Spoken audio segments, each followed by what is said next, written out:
আর ৫টা দিনের মতোই বড় বোনের সাথে স্কুলে যাওয়ার কথা ছিল রামিসার, কিন্তু ফুটফুটে এই ছোট্ট মেয়েটিকে খুঁজে পাচ্ছিলেন না তার মা। সময় গড়ায় আর উৎকণ্ঠা বাড়ে। ঘরের ভেতর, বারান্দা, সিঁড়ি সব জায়গায় খোঁজা শুরু হয়। পরে ভবনের অন্য বাসিন্দারাও যোগ দেন সেই খোঁজে। এক পর্যায়ে ভবনের ৩য় তলায় নিজেদের ফ্ল্যাটের উল্টো পাশের দরজার সামনে পাওয়া যায় ছোট্ট রামিসার ব্যবহৃত স্যান্ডেল। তখনই সন্দেহ আরও ঘনীভূত হয়।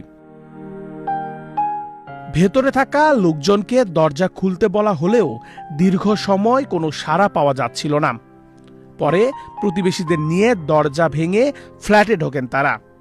এরপরই সামনে আসে ভয়ঙ্কর এক দৃশ্য। ফ্ল্যাটের বাসিন্দা সোহেল রানার কক্ষের চারিদিকে রক্ত ছড়িয়ে ছিটিয়ে আছে।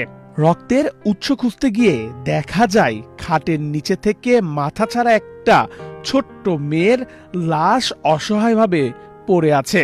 তবে রামিসার শরীর পেলেও কাটা মাথা তখনও খুঁজে পাওয়া যাচ্ছিল না।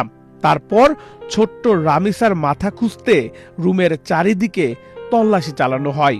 রুমে না পেয়ে এরপর যায় বাথরুমে। সেখানেই রক্তে ভেজা রামিসার কাটা মাথা পাওয়া যায়। গত ১৯ মে মঙ্গলবার সকাল 10:30টার দিকে রাজধানীর পল্লবী এলাকায় এ ঘটনা ঘটে। নিহত রামিসা পপুলার স্কুলের ২য় শ্রেণীর শিক্ষার্থী ছিলেন। পুলিশের ভাষ্য অনুযায়ী রামিসার মা যখন দরজায় নক করছিলেন তখন ফ্ল্যাটের ভেতরেই হত্যাকাণ্ড সংঘটিত হচ্ছিল। মূল আসামি জাকিরকে পালানোর সুযোগ করে দিতেই স্বপ্না দীর্ঘ সময় দরজা খোলেননি। জাকির পালিয়ে যাওয়ার বিষয়টি নিশ্চিত হওয়ার পরই তিনি দরজা খোলেন।